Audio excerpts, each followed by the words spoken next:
दोस्तों, आज की कहानी है एक बच्चे को गोद लेना आसान नहीं होता। कहानी पसंद आए तो वीडियो को लाइक एवं सब्सक्राइब जरूर करना। नन्ही प्रिया अचानक ही हमारी ज़िंदगी में आ गई।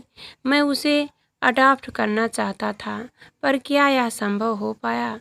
सुबह सुबह मैं लॉन में व्यायाम कर रहा था। इस वक्त दिमाग में बस एक ही बात चल रही थी कि प्रिया को अपना कैसे बनाऊं। 7 साल की प्रिया जब से हमारे घर में आई है, हम दोनों पति पत्नी की यही मनोस्थिति है। हमारे दिलो दिमाग में बस प्रिया ही रहती है। साथ ही डर भी रहता है कि कोई उसे हमसे छीन कर न ले जाए। आज से 2 महीना पहले तक प्रिया हमारी ज़िंदगी में नहीं थी। कोरोना के कारण हुए लॉकडाउन के शुरू होने के करीब 1 सप्ताह बाद की बात है। उस दिन रात में अचानक हमारे दरवाजे पर तेज दस्तक हुई। वैसे लॉकडाउन की वजह से लोगों का एक दूसरे के घर आना जाना बंद था। रात के 11 बजे थे। सड़कें सुनसान थी, मोहल्ला वीरान था। ऐसे में तेज घंटी की आवाज़ सुनकर मेरी पत्नी निभा थोड़ी सहम गई। मैंने उठकर दरवाज़ा खोला। सामने 2 पुलिस वाले खड़े थे। उनमें से एक ने एक बच्ची का हाथ थामा हुआ था। मासूम सी वह बच्ची बड़ी बड़ी आंखों से एकटक मुझे देख रही थी। मैंने संवलिया नज़रों से पुलिस वालों की तरफ देखा। जी कहिए, कुछ दिनों के लिए इस बच्ची को अपने घर में पनाह दे दीजिए। इसके माँ बाप को कोरोना हो गया है। उनकी हालत गंभीर है। उन्हें अस्पताल में भर्ती कराया गया है। इस लड़की का कोई रिश्तेदार इधर नहीं रहता। अकेली है बेचारी। पर हम क्यों रखें? मतलब, मेरे बारे में किसने बताया आपको? दरअसल इसके घर में एक डायरी थी जिसमें आपका पता लिखा हुआ था। जब किसी और परिचित का पता नहीं चला तो हम इसे आपके पास लेकर आ गए। इस मासूम की सूरत देखिए। इसकी सुरक्षा का ख्याल रखना ज़रूरी है। इसके माँ बाप कोरोना पॉजिटिव हैं, मगर इसकी रिपोर्ट निगेटिव आई है, इसलिए डरने की कोई बात नहीं। प्लीज़ रख लीजिए इसे। मैंने निभा की तरफ देखा तो उसने शुभकृत में सिर हिलाया। मैंने कहा, ओके, रख लेता हूँ। मुझे अपना नंबर दे दीजिए। ज़रूर, यह मेरा कार्ड है और इसमें नंबर है। मेरा कभी ज़रूरत पड़े तो मुझे फ़ोन कर लीजिएगा। पुलिस वाले ने कार्ड के साथ बच्ची का हाथ मेरे हाथों में दिया और चला गया।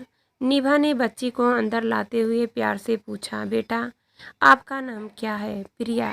अच्छा, घर कहाँ है आपका? बच्ची ने इस सवाल का कोई जवाब नहीं दिया और चुपचाप एक कोने में खड़ी हो गई। निभा उसके लिए पानी ले आई और अपना एक पुराना टॉप देकर उसे नहाने को भेज दिया। फिर मेरी तरफ देखकर बोली, हमारी कोई संतान नहीं, चलो कुछ दिन इस बच्ची के ही पेरेंट्स बन जाते हैं।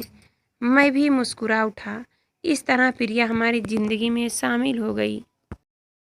वह काफ़ी शांत और गुमसुम सी रहती, हमारे सवालों का संक्षेप में जवाब देकर अपनी दुनिया में खोई रहती। मगर एक खूबी थी उसकी कि इतनी कम उम्र में भी काफ़ी समझदार और कम से एक्टिव थी।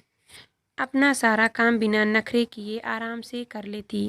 यही नहीं, घर के कामों में निभा की मदद करने का भी पूरा प्रयास करती। वह स्टूल पर चढ़कर गैस जला लेती और चाय बना देती, सब्जियां काट लेती। काफ़ी चीज़ें बनानी भी आती थी उसे। प्रिया को आए करीब 4-5 दिन बीत चुके थे। इस बीच हम जब भी प्रिया से उसके माँ बाप के बारे में या गांव के बारे में पूछते तो वह खामोश रह जाती। ऐसा नहीं था कि उसे बोलना नहीं आता था या समझ की कमी थी। वह हर बात बाखूबी समझती थी और निभा के आगे कभी-कभी ऐसी बात भी बोल जाती जो उसकी उम्र के देखे अधिक समझदारी वाली बात होती। उसने अपनी नानी के गांव का नाम लिया, मगर जब भी उसके माँ बाप के बारे में पूछा जाता तो वह खामोश हो जाती। एक दिन वह मेरे करीब आकर बैठ गई और धीमे से बोली, अंकल, पुलिस वाले अंकल से मेरी मम्मी के बारे में पूछो ना। हाँ बेटा, अभी पूछता हूँ। मैंने पुलिस वाले द्वारा दिया गया कार्ड निकाला और नंबर लगाने लगा, मगर कोई दफ़ा कोशिश करने के बावजूद नंबर नहीं लग सका। हर बार नोट रीचेबल आता रहा। फिर प्रिया ने अपनी फ्रॉक की जेब से निकालकर एक कागज़ दिया जिसमें एक नंबर लिखा था। मैंने उस नंबर को भी ट्राई किया, मगर वह भी नोट रीचेबल आ रहा था। मैंने निभा की तरफ देखा। हम दोनों ही बहुत असमंजस की स्थिति में थे। अगले दिन फिर से प्रिया ने फ़ोन करने को कहा। नंबर फिर से नोट रीचेबल आया। यह बात हमें बहुत अजीब सी लग रही थी। मैंने सामने की पुलिस चौकी में जाकर पता करने का निश्चय किया। मैं नज़दीकी पुलिस चौकी पहुंच गया और थाना रिचार्ज से जाकर मिला। वह बिजी था। आधा घंटा इंतज़ार करने के बाद उसने मुझे बुलाया, सारी कहानी सुनाई तो उसने 2-3 नंबर मिलाए, बात की, मगर कोई सही बात पता नहीं चल पाई। मैंने घर जाकर प्रिया को समझाया, देखो बेटा, अभी आपके मम्मी पापा का पता नहीं चल रहा है, पर आप परेशान न हों। हम दोनों भी आपके मम्मी पापा की तरह ही हैं। हम आपका हमेशा ध्यान रखेंगे। हमें अपना मम्मी पापा समझो, ओके बेटा। प्रिया ने हाँ में सिर हिलाया और चली गई। इसके बाद उसने कभी भी अपने मम्मी पापा के बारे में नहीं पूछा। अब वह हम दोनों से थोड़ा थोड़ा घुलने मिलने लगी थी। इधर मैं और निभा उसे पाकर काफ़ी प्रसन्न थे। कुछ दिनों में ही वह हमें अपने घर की सदस्य लगने लगी। दरअसल हमें उससे प्यार हो गया था। उसकी आदत सी हो गई थी। अब हम दिल से चाहने लगे थे कि उसे वापस लेने कौन न आए।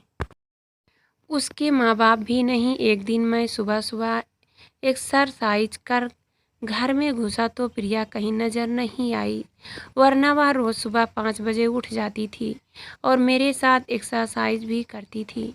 आज वह एक्सरसाइज के लिए भी नहीं आई थी। मैंने तीनों कमरों में देखा और कहीं नहीं थी। इसके बाद मैंने किचन में झांका। वहाँ निभा नाश्ता बना रही थी। प्रिया वहाँ भी नहीं थी। मैंने निभा से पूछा, प्रिया को देखा है? कहीं दिख नहीं रही। वह तो सुबह में आपके साथ ही होती है, पर आज आई ही नहीं। मैं घबरा गया था। देखो कहीं छत पर तो नहीं?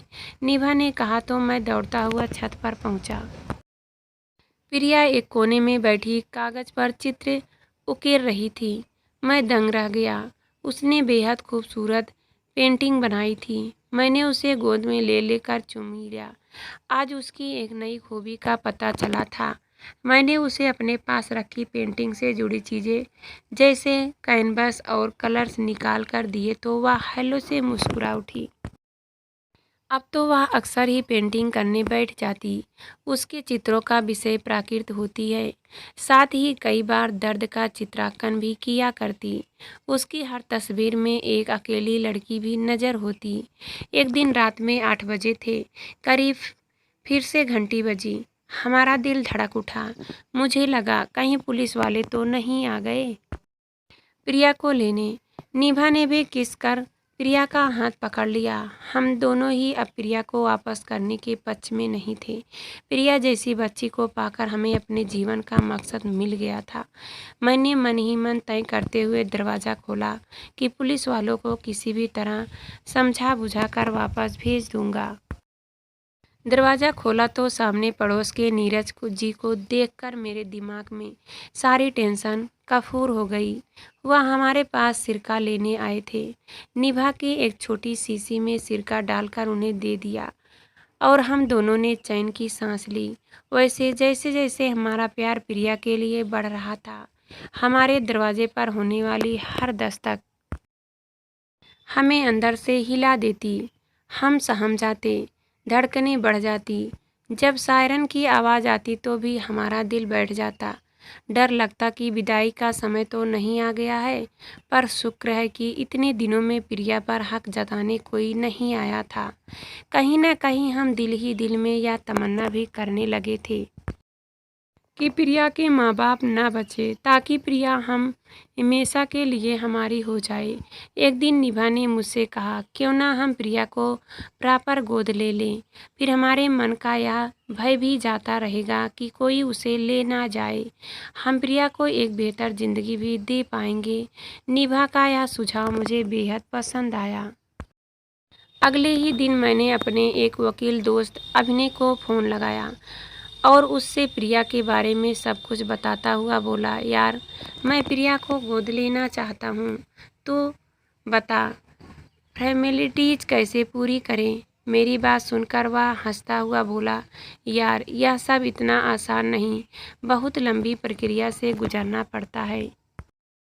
बच्चा गोद लेने में 2-3 साल तक लग जाते हैं। पर यार प्रिया तो हमारे पास ही है, याद रखो वह तुम्हारे पास है पर तुम्हारी है नहीं। अभी तुम्हें यह भी नहीं पता कि उसके माँ बाप कौन हैं, कहाँ हैं, जिंदा हैं या नहीं। उसके घर में और कौन कौन है, दादा, चाचा, मामा, बुआ आदि। वे लोग बच्ची को गोद देना चाहते भी हैं या नहीं। बिना किसी अप्रूवल व तुम इस तरह किसी अनजान बच्ची को गोद नहीं ले सकते। तुम्हें पहले इस बच्ची को पुलिस वालों को सौंप देना चाहिए। अच्छा सुन, निभा से बात करके बताता हूँ, कहकर मैंने फ़ोन रख दिया। अभिनय को सारी बात बताकर मैं पछता रहा था। उसने मुझे और भी ज़्यादा उलझन में डाल दिया था। मैं इस बात को लेकर कुछ सोचना नहीं चाहता था, बस प्रिया के साथ बीत रहे इस समय को महसूस करना चाहता था। यही हाल निभा का भी था। भले ही प्रिया ने अपने चारों तरफ रहस्य का घेरा बना रखा था, भले ही प्रिया हमें मिलेगी या नहीं, इस बात को लेकर अभी भी निश्चित की स्थिति बनी हुई थी। मगर फिर भी उसका साथ हमें हर पल एक नए खूबसूरत और संतुष्ट जीवन का आसाह दे रहा था और हमें यह एहसास बहुत पसंद आ रहा था।